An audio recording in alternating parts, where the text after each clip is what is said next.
নমস্কাৰ, আসসালামু আলাইকুম। মই ফাৰহান আপোনালোকক মোৰ চেনেলটোলৈ স্বাগতম জনাইছোঁ। আজি বৰ দুখেৰে কিছু কথা আপোনালোকক ক'ব বিচাৰিছোঁ। আমাৰ প্ৰাণৰ শিল্পী, সকলোৰে মৰমৰ জুবিন দায়ে কিছুমান কথা বেয়া পাইছিল, কিছুমান কথা তেওঁ সদায় বিৰোধিতা কৰিছিল আৰু সেয়া হ'ল তেওঁ ৰাজনীতি নকৰিবলৈ কৈছিল।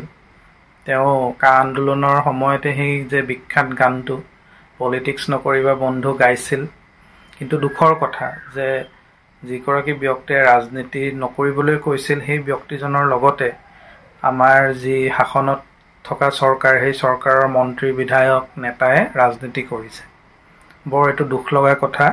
আৰু এটা দুখৰ কথা হ'ল জুবিন দাই সদায় পাইৰেচিৰ বিৰোধিতা কৰিছিল। পাইৰেচিৰ বিৰোধিতা জুবিন দাই এতিয়া নহয়, যেতিয়া সেই CD VCDৰ সময় আছিল, যেতিয়া ইণ্টাৰনেট অসমত সুলভ নাছিল, এণ্ড্ৰইড মোবাইল সুলভ হোৱা নাছিল, সেই সময়ৰ পৰাই জুবিন দাই পাইৰেচিৰ বিৰোধিতা কৰি আহিছিল।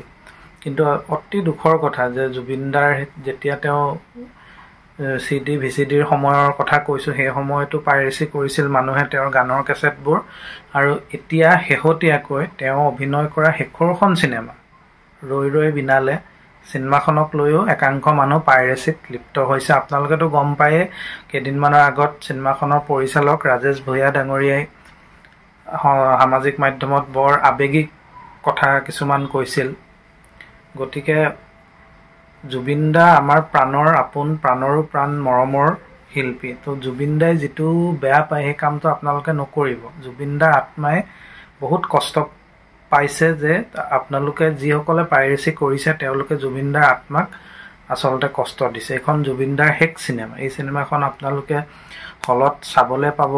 ৩-৪ মাহ 5 মাহলৈকে এই চিনেমাখন চলিব, যেতিয়ালৈকে ৰাইজে চায়। গতিকে আপোনালোকে চিনেমাখন চাবলৈ পাবই। গতিকে পাইৰেচি কৰি চিনেমাখনৰ ক্লিপ আপলোড কৰি ছ'চিয়েল মিডিয়াত নিদিব। আজি কেইদিনমানৰ আগত দেখা পাইছোঁ যে কিছুমান ইউটিউব চেনেলত সম্পূৰ্ণ চিনেমাখনেই আপলোড কৰি দিছে। এনেকুৱা মানুহৰ ওপৰত কঠোৰ ব্যৱস্থা ল'বলৈ মই আৰক্ষী প্ৰশাসনক দাবী জনাইছোঁ। এইসকল মানুহক কৰায়ত্ব কৰি তেওঁলোকক পাইৰেচিৰ যি আইন আছে সেই আইনৰ অধীনত কঠোৰ শাস্তি বিহিব লাগে। এয়া একদম গৰ্হিত কাম।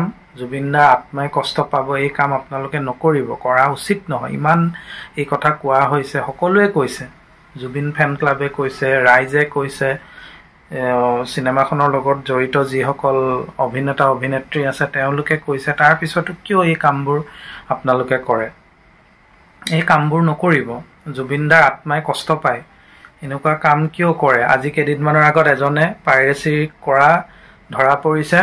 চিনেমা হলৰ কৰ্তৃপক্ষই তেওঁক আৰক্ষীক গতাই দিছে আৰু আৰক্ষীয়ে ইতিমধ্যে ব্যৱস্থা গ্ৰহণ কৰিছে। গতিকে যিসকল লোকে চিনেমা হলত চিনেমাখন চাই থাকোঁতে ভিডিঅ' ৰেকৰ্ডিং কৰিছে তেওঁলোকক আচলতে চিনেমা হল কৰ্তৃপক্ষই CCTVত চাই লগে লগে তেওঁলোকক আটক কৰি ধৰি আৰক্ষীক গতাই দিব লাগে।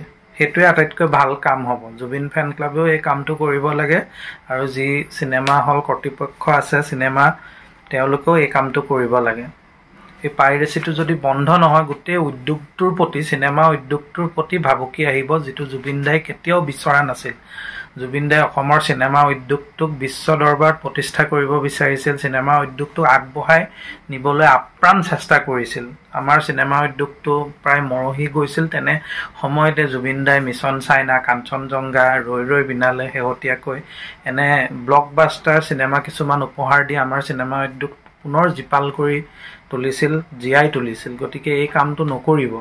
মই আপোনালোকক কৰজোৰে অনুৰোধ জনাইছোঁ যে এই পাইৰেচি বন্ধ কৰক। পাইৰেচিয়ে অসমীয়া চিনেমা জগতটোক সাংঘাতিক ধৰণে ক্ষতি কৰিব, একেবাৰে ধ্বংসৰ পথলৈ লৈ যাব।